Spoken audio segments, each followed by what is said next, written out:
South India Shopping Mall, The Wedding Mantra, Sarikotta Wedding Collection, South India Shopping Mall.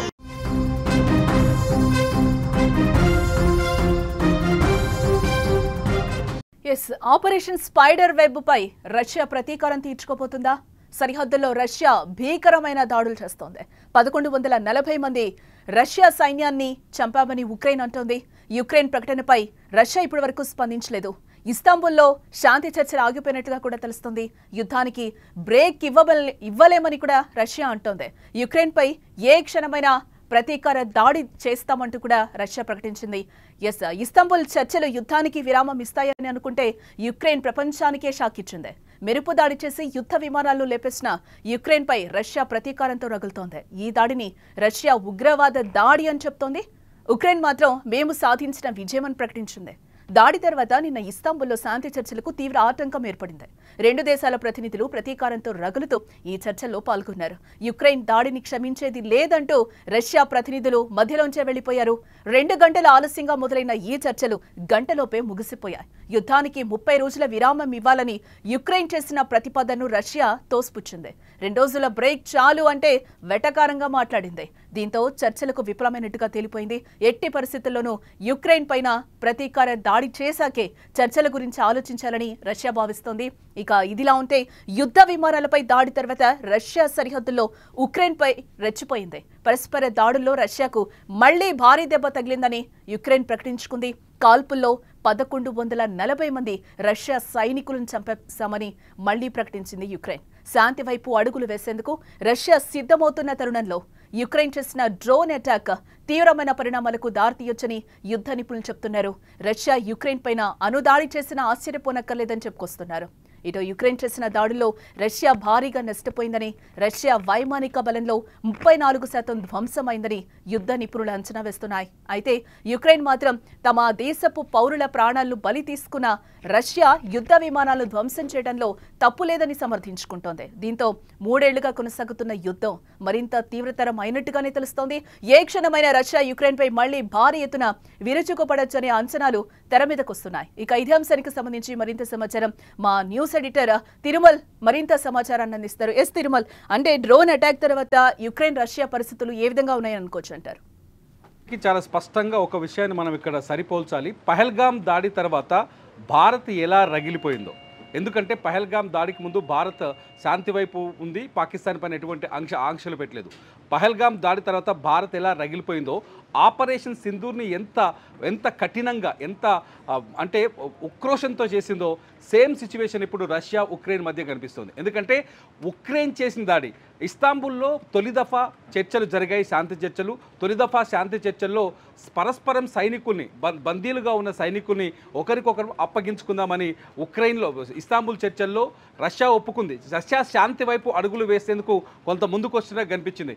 సరిగ్గా 2వ దఫా చర్చలు, second round చర్చలప్పుడు ఉక్రెయిన్కి రష్యాకి మధ్య seize ఫైర్కి సంబంధించిన ఒప్పందం రావాల్సి ఉంటుంది. సీజ్ ఫైర్ అంటే కొంత బ్రేక్. నిజానికి ఉక్రెయిన్ అడిగింది 30 రోజుల పాటు యుద్ధాన్ని ఆపేద్దాం, 20 నుంచి 30 రోజుల పాటు యుద్ధాన్ని ఆపేద్దాం, ఇప్పటికే తీవ్రమైన నష్టంలో ఉన్నాం, తీవ్రంగా అంటే మానవతా విలువల్ని తీసుకొద్దాం, మానవతావాదాన్ని ప్రదర్శిద్దామని చెప్పేసి ఉక్రెయిన్ ఈ ప్రతిపాదన తీసుకొచ్చింది. కానీ రష్యా ఎప్పుడైతే ఉక్రెయిన్ ఈ ప్రతిపాదన తీసుకొచ్చినప్పుడు ఇస్తాంబుల్లో చర్చలకు రష్యా ముందుకు వచ్చినప్పటికీ సరిగ్గా చర్చలకు ఒక్కరోజు ముందు జూన్ 1వ తారీఖున పట్టపగలు రష్యాలో సన్లైట్లో పట్టపగలు 117 డ్రోన్లు వచ్చేసి రష్యాకి సంబంధించిన కీలక యుద్ధ విమానాలపైన, బాంబర్స్ పైన, ఎందుకంటే ఆ బాంబర్స్ పైన అటాక్ చేయడం, 41 యుద్ధ విమానాలు ధ్వంసం అయిపోవడం, ఇది రష్యా తట్టుకోలేని విధంగా ఉంది. రష్యాకున్న మొత్తం 120కి పైగా బాంబర్స్ ఉన్నాయి. ఈ యుద్ధ విమానాలే రష్యాకి అత్యంత బలమైన శక్తి.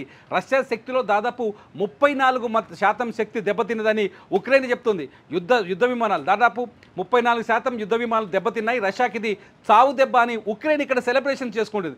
పాకిస్తాన్ కనుక సీజ్ ఫైర్ తర్వాత, లేకపోతే ఆపరేషన్ సింధూర్ తర్వాత పాకిస్తాన్ మేమే గెలిచామని ఎలా అయితే సంబరాలు చేసుకుంటూ సేమ్ సంబరాలు ఇప్పుడు ఉక్రెయిన్ చేసుకుంటుంది. ఇది మేము రష్యా పైన తీసుకున్న ప్రతీకారం అని చెప్పేసి సంతోషాన్ని వ్యక్తం చేస్తుంది. ప్రపంచం మొత్తానికి అర్థమయ్యే విధంగా చెప్తుంది. రష్యా మాత్రం చాలా ఎట్లా గుంభనంగా ఉంది. రష్యా ఇది ఉక్రెయిన్ చేసిన దాడి కాదు అని చెప్తుంది ప్రపంచానికి. రష్యా స్థానికంగా ఉండే ఉగ్రవాదులు చేసిన దాడి చెప్తుంది. ఎందుకంటే యాంటీ ఎయిర్ డిఫెన్స్ సిస్టమ్ చాలా బలంగా ఉంది రష్యాకి. భారత్ వంటి దేశాలకు కూడా రష్యా ఎయిర్ డిఫెన్స్ సిస్టమ్ని అందించింది. S-400 మనం రష్యా నుంచి తెచ్చుకున్నాం. తాజాగా కూడా ఇంకో 2 S-400 ఇవ్వడానికి ఒప్పందం కూడా కుదిరింది. ఇటువంటి సిచ్యువేషన్లో రష్యా భూభాగంలోకి వెళ్ళి ఎటువంటి ఎయిర్ డిఫెన్స్ సిస్టమ్ అంటే ఏమైనా డ్రోన్స్ వస్తే తిరిగి ఎదురుదాడి చేసే అవకాశం లేకుండా రష్యా భూభాగంలోకి డ్రోన్లను తీసుకెళ్లి ఒక కోవర్ట్ ఆపరేషన్ చేయడం. రష్యా ఇంటెలిజెన్స్ పక్కనే ఉక్రెయిన్ గూఢాచారులు ఉండి ఎప్పటికప్పుడు సమాచారం తెలుసుకొని చాలా చావుదెబ్బ కొట్టింది ఒక రకంగా చెప్పంటే ఉక్రెయిన్. శాంతి మంత్రం జపిస్తూ శాంతి చర్చలు చేస్తూనే ఉక్రెయిన్ దాడి చేయడాన్ని రష్యా భరించలేకపోతుంది. రష్యా ఇప్పుడు స్తబ్దుగా ఉంది. నిన్న రెండో దఫా చర్చలు దాదాపు 2 గంటల ఆలస్యంగా స్టార్ట్ అయ్యాయి. 2 గంటల తర్వాత రష్యా రష్యా ప్రతినిధులు వచ్చి ఉక్రెయిన్తో చర్చించినప్పుడు కూడా చాలా స్పష్టంగా 2 మాటలు చెప్పాడు.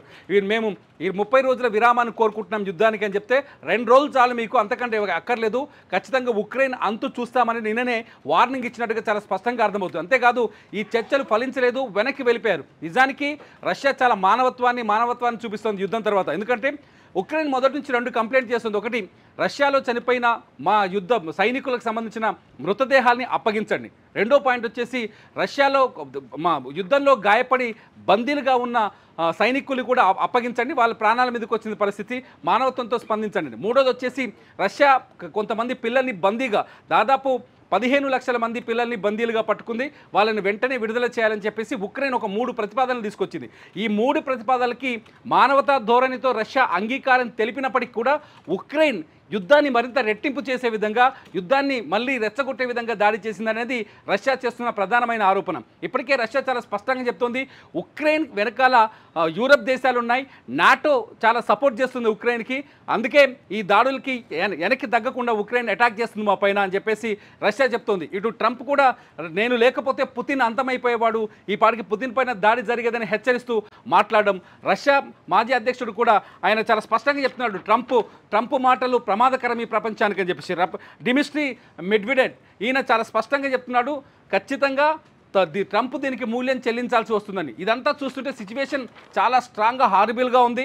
నిన్న ఎప్పుడైతే డ్రోన్ దాడి జరిగిన తర్వాత ఉక్రెయిన్ రష్యా సరిహద్దుల్లో కొంత కాల్పులు జరిగాయి, ఫైర్ ఎక్స్చేంజ్ జరిగింది. ఈ ఫైర్ ఎక్స్చేంజ్లో రష్యా ఎంత నష్టం జరిగిందని చెప్పలేదు, కానీ ఉక్రెయిన్ చాలా బాగా చెప్తుంది, 1140 మంది రష్యా సైనికులు చంపేశామేమని ప్రకటిస్తుంది.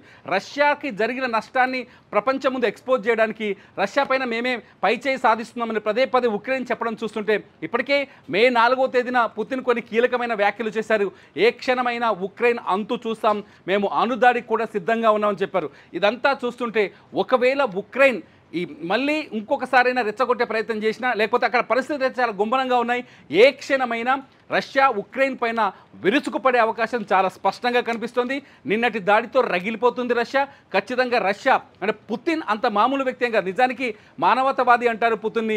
ఇతర దేశాలు భారతదేశంతో ఉన్న సంబంధాలు చూస్తే పుతిన్ చాలా, ఎందుకంటే భారతదేశంలో జరిగిన ఉగ్రవాద దాడిని ఆయన తీవ్రంగా ఖండించాడు, పాకిస్తాన్పై దాడిని సపోర్ట్ చేస్తూ వచ్చాడు. ఎందుకంటే పాకిస్తాన్ పైన ఉగ్రవాదులపైన భారత్ దాడి చేసింది, ఈ దాడిని ఖచ్చితంగా సమర్థించాల్సింది అంటూ పుతిన్ మోదీతో మాట్లాడారు. ఇదంతా చూస్తుంటే పుతిన్ని కెలుక్కుంది ఉక్రెయిన్ అని చెప్పాలి. ఇక్కడ పుతిన్ని కెలుక్కుంది, రష్యాని రెచ్చగొట్టే ప్రయత్నం చేసింది. కాబట్టి ఖచ్చితంగా రష్యా ఖచ్చితంగా ఉక్రెయిన్కి మూల్యం చెల్లించి తీరుతుంది అనేది చాలా స్పష్టంగా అర్థమవుతోంది జానకి. ఇక్కడ ఉగ్రదాడి అంటూనే రష్యా చెప్తున్న పరిస్థితి కనిపిస్తుంది, యుక్రెయిన్ పై దాడి చేస్తామని కూడా పుతిన్ చెప్తున్న పరిస్థితి.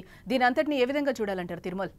పుతిన్ చాలా స్పష్టంగా చెప్తున్నాడు, రగిలిపోతుంది. నిజానికి రష్యా రగిలిపోతుంది, రష్యా ఖచ్చితంగా అణుబాంబులు సిద్ధం చేస్తుందంటూ రష్యాకు సంబంధించిన చాలామంది అధికారులు చెప్తున్నారు. నిన్ననే ప్రకటించారు, ఉక్రెయిన్ మూల్యం చెల్లించక తప్పదు, ఉక్రెయిన్కి ఖచ్చితంగా బుద్ధి చెప్పి తీరుతాం, ఉక్రెయిన్ అంతం చేయడానికి రష్యా సిద్ధంగా ఉంది. రష్యా చాలా మొదటి నుంచి యుద్ధంలో కూడా కొంత ఉక్రెయిన్ రష్యా మధ్య ఎప్పుడైనా యుద్ధ వాతావరణం మొదలైనప్పటికీ రష్యా ఎప్పుడు ఫెయిర్ హంట్ చేస్తుంది. కానీ ఉక్రెయిన్ ఏం చెప్తుంది, మా దేశాన్ని సర్వనాశనం చేసిన యుద్ధ విమానాల్ని నేల కూల్చాలని మేము నిర్ణయించుకున్నాం. ఎందుకంటే ఉక్రెయిన్ దాడి చేసిన యుద్ధ విమానాలు మామూలు కాదు, అణుబాంబులతో దాడి చేయగలిగే యుద్ధ విమానాలు. అందుకని ఉక్రెయిన్ వ్యూహాత్మకంగా చాలా తెలివిగా అడుగులు వేసింది. చాలా తెలివిగా ఏదైతే రష్యాకి బలంగా ఉన్నాయో యుద్ధ విమానాలు వాటిని టార్గెట్ చేసింది. ఆ యుద్ధ విమానాలు ఖచ్చితంగా ఉక్రెయిన్కి ప్రమాదకరం. ఒక రకంగా చెప్పాలంటే రష్యా దగ్గర ఉన్న యుద్ధ విమానాలు ఉక్రెయిన్కి ప్రమాదకరం. ఎందుకంటే ప్రపంచంలోనే అతిపెద్ద అణుదేశం రష్యా. దాదాపు 5,500 పైన వార్ హెడ్స్ ఉన్నాయి రష్యా దగ్గర. ఏ క్షణం దాడి చేసినా విధ్వంసం, ప్రపంచ వినాశనం అవుద్ది. ఒకవేళ రష్యా కనుక అణుదాడి మొదలు పెడితే ప్రపంచమే వినాశనం అవుద్ది. ఇటువంటి పరిస్థితుల్లో రష్యాకి సంబంధించిన ఈ యుద్ధ విమానాలపైన, బాంబర్స్ పైన దాడి చేసి ధ్వంసం చేయడానికి ప్రపంచం సమర్థిస్తుంది, కాస్త మద్దతు కూడా దొరుకుతుందనే ఉద్దేశంతో ఉక్రెయిన్ ఈ దాడి చేసినట్టు తెలుస్తుంది. ఉక్రెయిన్ చాలా స్పష్టంగా చెప్తుంది, మా దేశాన్ని నాశనం చేసిన, మా దేశంలో బాంబుల వర్షం కురిపించిన రష్యా యుద్ధ విమానాల్ని ఎట్లయినా బూడిద చేస్తాం, అందుకే చేద్దామని 18 నెలలుగా ఒక ప్లాన్ వేసుకున్నాం. ఆ ప్లాన్ని 100% వర్కౌట్ చేశాం. ఇక్కడ ఉక్రెయిన్ ఇంకో మాట చాలా స్పష్టంగా చెప్తుంది ఏంటంటే, ఎప్పుడైతే రష్యా యుద్ధ విమానాలపై దాడి జరిగిందో, ఆ దాడి చేసిన ఆపరేషన్ నిర్వహించిన ఒక్క వ్యక్తి కూడా రష్యాలో లేకుండా, ఒక్క వ్యక్తికి కూడా ప్రాణాపాయం లేకుండా, ఒక్క వ్యక్తికి కూడా ప్రాణ నష్టం లేకుండా ఉక్రెయిన్ వాళ్ళు తప్పించగలిగింది. ఇదంతా చూస్తుంటే ఉక్రెయిన్ చాలా వ్యూహాత్మకంగా కోవర్ట్ అటాక్స్ అనుకోవచ్చు, లేకపోతే ఒక రష్యాని వ్యూహాత్మకంగా దాడి చేయడంలో ఉక్రెయిన్ ఇంకా ఏమైనా ఎత్తుగడలు వేస్తుందా అనే ఆలోచన రష్యా దగ్గర ఖచ్చితంగా ఉంటుంది. కాబట్టి రష్యా పైన ఉక్రెయిన్ పైన ఖచ్చితంగా రష్యా ప్రతీకారం తీర్చుకునే అవకాశాలు ఎక్కువగా కనిపిస్తున్నాయి. ఏ క్షణమైనా రష్యా ఉక్రెయిన్ పైన భీకర దాడి చేసే అవకాశాలు అయితే చాలా మెండుగా ఉన్నాయని యుద్ధ నిపుణులు చెప్తున్నారు. జానకి, ఎస్, అంటే తిరుమల ఇంకా శాంతి చర్చలు ముందుకెళ్లే అవకాశాలు కనిపించడం లేదంటారా?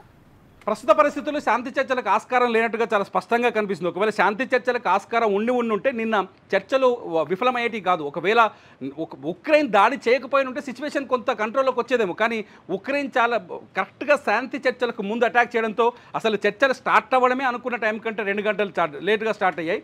ముగిసింది కూడా గంట ముందే ముగిసిపోయాయి. అంటే తక్కువ సమయం మాట్లాడుకున్నారు. ఇద్దరి ఫేసులో ప్రతీకారం కనిపించిందని చెప్పేసి ఇస్తాంబుల్కు విదేశాంగ శాఖ ప్రకటించింది. సిచ్యువేషన్ చూస్తే ప్రస్తుతానికైతే శాంతి చర్చల విషయంలో కొంత ప్రతిష్టంభన కొనసాగుతుందని చెప్పాలి. Right Tirumala, thanks for the update. Yes, మొత్తంగా మనం చూస్తే ఇస్తాంబుల్ చర్చలు యుద్ధానికి విరామం ఇస్తాయని అనుకుంటే యుక్రెయిన్ ప్రపంచానికే షాక్ ఇచ్చినట్లుగా తెలుస్తుంది. మెరుపు దాడి చేసి యుద్ధ విమానాలు లేపేసిన యుక్రెయిన్ పై రష్యా ప్రతీకారం ఖచ్చితంగా తీర్చుకుంటామని కూడా చెప్తోంది. ఈ దాడిని రష్యా ఉగ్ర దాడి అంటూనే మేం ఖచ్చితంగా యుక్రెయిన్ పై ప్రతీకారం తీర్చుకుంటామని కూడా పుతిన్ చెప్తున్న పరిస్థితి కనిపిస్తుంది. దాడి తర్వాత నిన్న ఇస్తాంబుల్లో శాంతి చర్చలకు తీవ్ర ఆటంకం ఏర్పడింది. 2 దేశాల ప్రతినిధులు ప్రతీకారంతో రగులుతూ ఈ చర్చల్లో పాల్గొన్న పరిస్థితి కనిపిస్తుంది. యుక్రెయిన్ దాడిని క్షమించేది లేదంటూ కూడా రష్యా ప్రతినిధులు మధ్యలో నుంచి వెళ్లిపోయిన పరిస్థితి కనిపిస్తుంది. 2 గంటల ఆలస్యంగా మొదలైన ఈ చర్చలు గంటలోపే ముగిశాయి. యుద్ధానికి 30 రోజుల విరామం ఇవ్వాలని యుక్రెయిన్ చేసిన ప్రతిపాదనను రష్యా తోసిపుచ్చిందని చెప్పుకోవచ్చు.